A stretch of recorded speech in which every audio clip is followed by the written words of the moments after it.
Bonjour à tous, bienvenue dans notre émission de décryptage. J'ai le plaisir d'accueillir aujourd'hui Pierre Barral, responsable de la gestion multi-asset chez Natixis IM Solutions. Pierre, bonjour. Bonjour Caroline.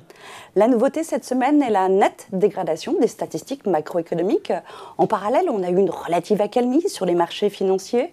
Est-ce pour autant la fin de la politique de restriction monétaire des banques centrales ? Question que nous sommes déjà posées la semaine dernière. Est-ce le moment également de changer les positions dans les portefeuilles? C'est ce que nous allons voir aujourd'hui lors de cette émission.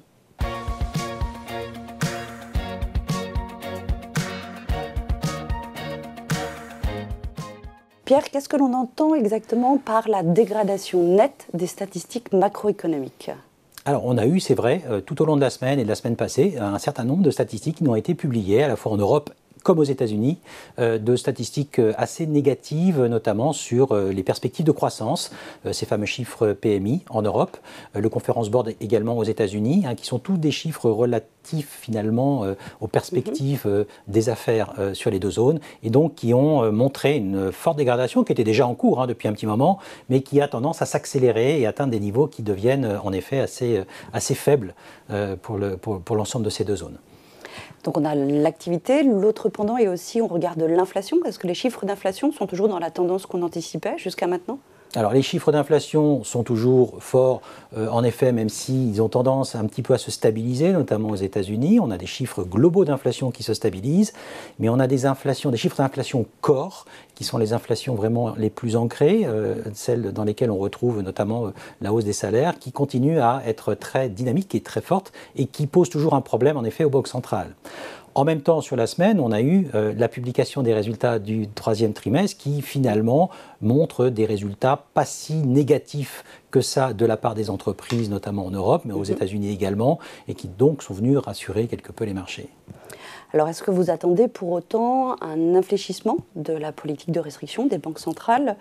Où est-ce qu'on en est ? Est-ce qu'on a revu nos perspectives de fin et début d'année prochaine ? Alors c'est toute la question en ce moment, et c'est toute la question à laquelle est en train d'essayer de répondre le marché, et on a bien vu que le marché, en voyant ces mauvaises statistiques macroéconomiques, a tout de suite interprété ce ralentissement de la croissance à venir comme de nature à pouvoir faire changer d'avis les banques centrales et peut-être à pouvoir calmer en fait le mouvement de forte remontée des taux de la part des banques centrales. On avait vu ce scénario déjà cet été au mois de juillet. Exactement, c'est le même scénario en fait qui se reproduit comme celui qu'on avait vu au mois de juillet quand on avait eu des statistiques déjà relativement décevantes pour les marchés et donc des marchés qui s'étaient mis à anticiper finalement que la Fed, comme la BCE d'ailleurs, pourrait au moins ralentir leur perspective de leur politique, enfin la remontée de leur taux de politique monétaire. On a vu également un article dans le Wall Street Journal la semaine dernière qui a mis un petit peu le feu aux poudres et qui laissait entendre en effet qu'au sein du board de la Fed aux États-Unis, eh bien, certains commençaient à vouloir militer pour un ralentissement de l'amplitude en tout cas des mouvements de resserrement monétaire aux États-Unis. Donc pour vous, d'ici à la fin de l'année, quels seront les taux directeurs attendus ? Les banques centrales vont s'exprimer très prochainement. Alors nous, quoi qu'il arrive en ce moment, on n'est évidemment pas trop surpris que les statistiques se dégradent. Je rappelle que c'est ce que recherchent précisément les banques centrales, c'est de faire refroidir la machine, faire ralentir la croissance pour que l'emploi ralentisse également et pour faire baisser l'inflation à la fin du compte. Nous, on ne s'attend pas à aucun fléchissement en fait ni de la BCE ni de la Fed. Nous aurons la BCE demain qui nous donnera plus de vues en effet sur ces perspectives, qui va également remonter selon nous les taux encore 75 points de base demain. On s'attend toujours à ce que la Fed continue également à monter ses taux d'au moins 2 fois 75 points de base d'ici la fin de l'année et nous attendons un plateau sur les taux de la Fed l'année prochaine au premier trimestre entre 4,75 et 5%, alors que la BCE est capable de monter jusqu'à 3% d'ici le premier trimestre de l'année prochaine. Donc on est toujours dans ce mouvement de remontée et de resserrement de politique monétaire qui, selon nous, ne va pas être infléchi. Il est trop tôt aujourd'hui pour infléchir ce mouvement de la part des banques centrales. Donc vous l'avez souligné, les marchés actions ont réagi positivement donc, à ces différentes mauvaises nouvelles. Est-ce pour autant l'occasion de revoir l'allocation des portefeuilles ? Et c'est ce que nous allons voir dans notre deuxième partie.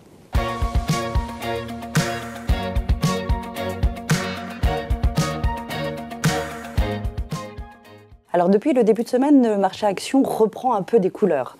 Mais est-ce que ce moment d'accalmie, en tout cas de retournement de situation, va perdurer selon vous ? Alors, c'est vrai qu'il reprend beaucoup de couleurs, puisque alors, du fait d'une vol toujours très très élevée, on a un marché qui est capable de se lancer dans des phases de rebond très importantes. Je pense que depuis le point bas, il y a une dizaine de séances, on a remonté, que ce soit sur le S&P 500 aux États-Unis ou sur l'Eurostoxx en Europe, d'un peu plus de 10% par rapport à ces points bas. Donc c'est pas rien. C'est considérable, et ça montre à quel point le niveau de volatilité, qui tourne toujours autour des 30%, est important et reste un niveau de volatilité qui démontre beaucoup de stress sur les marchés financiers.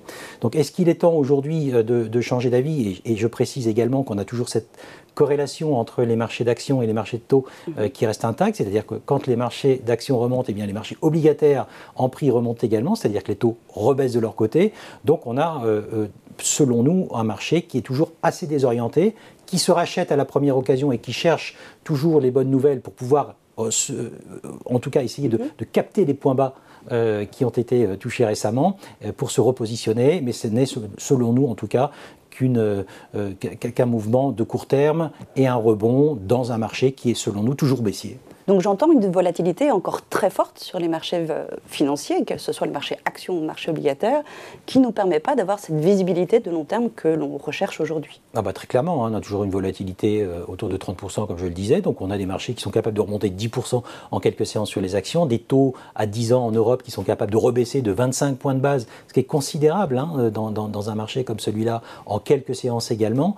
Donc cette forte volatilité est bien la preuve que les marchés aujourd'hui manquent encore de visibilité sur l'avenir exactement de cette politique monétaire, ou en tout cas cherchent un petit peu plus de visibilité de ce point de vue-là. Ils n'en ont pas suffisamment. Donc le jour où cette visibilité reviendra et où les banques centrales seront plus claires dans un ralentissement du rythme de resserrement monétaire, eh bien on aura une volatilité qui baissera et des marchés qui se renormaliseront.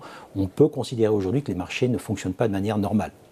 Donc pour vous, ce n'est pas le moment de modifier les positions. Si on les rappelle, vous êtes toujours légèrement sous-pondéré sur la classe action, absolument, un petit peu plus sous-pondéré sur la classe obligataire. Voilà, on est toujours en effet sous-pondéré sur les actions, c'est-à-dire que nous avons moins d'actions que nos indices de référence ne préconisent d'en avoir. Donc on protège en fait nos clients avec moins d'actions dans les portefeuilles, le risque est toujours très présent. Et sur les taux d'intérêt, idem, nous souhaitons toujours être à l'écart du marché obligataire, même si on a commencé à retrouver des niveaux très importants, enfin très élevés de taux d'intérêt, que ce soit sur les obligations souveraines ou les obligations de crédit. Mais il nous semble encore que les semaines à venir, voire les quelques mois à venir d'ici la fin de l'année, restent compliqués pour l'allocation en tout cas des portefeuilles et pour le risque surtout dans les portefeuilles, ne serait-ce que du fait de cette très forte volatilité qui représente un risque quand on construit quand on alloue dans des portefeuilles diversifiés notamment. Très bien, merci beaucoup Pierre. Merci beaucoup Caroline. Merci à tous de nous avoir suivis. Donc, nous allons écouter avec attention les différentes interventions des banques centrales européennes et américaines, autant de sujets sur lesquels nous reviendrons sur nos émissions de décryptage.